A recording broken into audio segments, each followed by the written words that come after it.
ইন্দ্র কুমারের মুখোশটা সবার সামনে টেনে খুলে দিল পর্ণা। হ্যাঁ বন্ধুরা, নিম ফুলের মধু সিরিয়ালে আজকের পর্বে তোমরা এরকমটাই দেখতে পাবে। পুরো গল্পটা জানতে হলে প্লিজ লাইক দিয়ে সঙ্গে থেকো। পর্ণা আরে একটা ফাঁদ পাতে, কিন্তু সেটা ইন্দ্র কুমার বুঝতে পারে না। পর্ণা অভিমন্যুকে দিয়ে ফোন করায় ইন্দ্র কুমারকে যে তার জন্য একটা টক শো করা হচ্ছে। সেখানে ইন্দ্র কুমারকে নিয়ে যে টক শোটা করা হবে সেখানে লাইভ নিউজ থেকে ক্ষমা চাওয়া হবে ইন্দ্র কুমারকে হেনস্থা করার জন্য।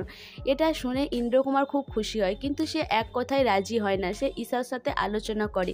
ঈশা বলে যে হ্যাঁ, এটা খুবই ভালো ব্যাপার, কারণ ওরকম একটা চ্যানেলের সাথে শত্রুতা করে কোনো লাভ নেই। তার থেকে শত্রুতাটা মিটিয়ে নেওয়াই ভালো, কারণ পর্ণা তো নেই। আর এখন যদি ওই চ্যানেলে টক শোটা হয় তাহলে ইন্দ্র কুমারের ভাবমূর্তিটা আরও পরিষ্কার হবে। এটা শুনে ইন্দ্র কুমার রাজি হয়ে যায়।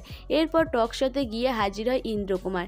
ইন্দ্র কুমার বলে যে কি অভিমন্যু, আমার নামে যে উল্টোপাল্টা নিউজ করেছিলে তার জন্য আজকে ক্ষমা চাইবে তো? তখন অভিমন্যু বলে যে হ্যাঁ, এই জন্যই তো আপনাকে ডাকা। এরপর সব কিছু রেডি হয়ে যায়। অভিমন্যু যখন অল দ্য বেস্ট বলে চলে যাবে তখন ইন্দ্র কুমার বলে যে কি অভিমন্যু, তুমি আজকে এই নিউজটা করবে না? তখন অভিমন্যু বলে যে না, আর একজন এসে আপনার এই নিউজটা কভার করবে।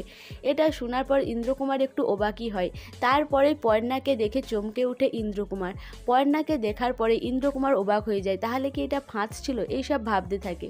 পর্ণা বলে কি ভেবেছিলেন আপনি আমি মরে গেছি? তখন ইন্দ্র কুমার বলে যে কেন, আমি তো দেখেছিলাম নিউজে তুমি মারা গেছো, তোমাকে শ্মশানে নিয়ে যাওয়া হয়েছে, তারপরেও কি করে তুমি বেঁচে থাকো? এদিকে এই নিউজটা দেখে ঈশা দেখেও চমকে যায়। ঈশা তখন ভাবে যে কি করে ইন্দ্র কুমারকে বাঁচানো যায়। সে কোনোভাবেই পর্ণার কাছে হারতে চায় না। তখন ঈশা ইন্দ্র কুমারকে ফোন করে, কিন্তু পর্ণা বলে যে এখন লাইভ নিউজ চলছে, আপনি এখানে কোনো ফোন রিসিভ করতে পারবেন না, ফোনটা আপনি রেখে দিন। এরপর ইন্দ্র কুমার ফোনটা রেখে দেয়। এদিকে ঈশা খুব রেগে যায়। পর্ণা বলে যে আপনি কিন্তু 10 বছর আগে একজনের সাথে শ্লীলতাহানি করেছিলেন, তারপরে আপনি একের পর এক মেয়ের সাথে শ্লীলতাহানি করেছেন।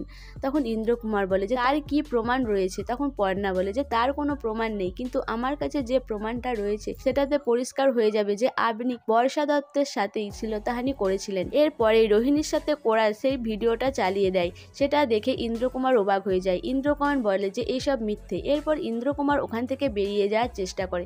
পর্ণা তাকে আটকানোর চেষ্টা করে, কিন্তু পর্ণা কিছুতেই আটকাতে পারে না। এদিকে ক্যামেরাও ইন্দ্র কুমারের এই বেরিয়ে যাওয়াটাও কভার করে নেয়। এই সব কিছুটাই টিভিতে দেখানো হয়। এরপর পর্ণা চ্যালেঞ্জ করে যে যা হবে এবার কোর্টে হবে, কোর্টেই দেখা হবে। এরপর ইন্দ্র কুমারকে কোর্টে দেখায়। ইন্দ্র কুমার সেখানে অসুস্থতার ভান করতে থাকে। পর্ণার হয়ে কেসটা লড়তে থাকে ধানু বলে যে এরকম লোককে কোনোভাবেই ছেড়ে দেওয়া উচিত নয়, কিন্তু ইন্দ্র কুমারের উকিল বলে যে ইন্দ্র কুমারের শরীর অসুস্থ আছে, তাই তাকে সুস্থ হয়ে ওঠা অবধি সময় দেওয়া হোক। কিন্তু পর্ণা ধানুকে বলে যে না, কোনোভাবে সময় দেওয়া যাবে না, যদি সময় দেওয়া হয় তাহলে ইন্দ্র কুমার আবার গুটি সাজাবে। এরপর ধানু বলে যে এরকম লোককে কোনোভাবেই সুযোগ দেওয়া যাবে না। আর যে ভিডিওটা রয়েছে সেটা তো প্রমাণিত হয়ে গেছে যে ইন্দ্র কুমার বর্ষার শ্লীলতাহানি করেছিল, আর তার সাথে রোহিণীর। সো বন্ধুরা, তাহলে কি ইন্দ্র কুমারের শাস্তির রায় ঘোষণা হয়ে যাবে, না ইন্দ্র কুমার তার শরীর অসুস্থতার অজুহাত দিয়ে আর কিছুটা সময় হাতে পেয়ে যাবে? তোমাদের কি মনে হয় অবশ্যই আমাকে কমেন্ট করে জানাবে। আর আমার ভিডিওটা ভালো লাগলে প্লিজ সাবস্ক্রাইব করে দিও, আর লাইক কমেন্ট শেয়ার করো।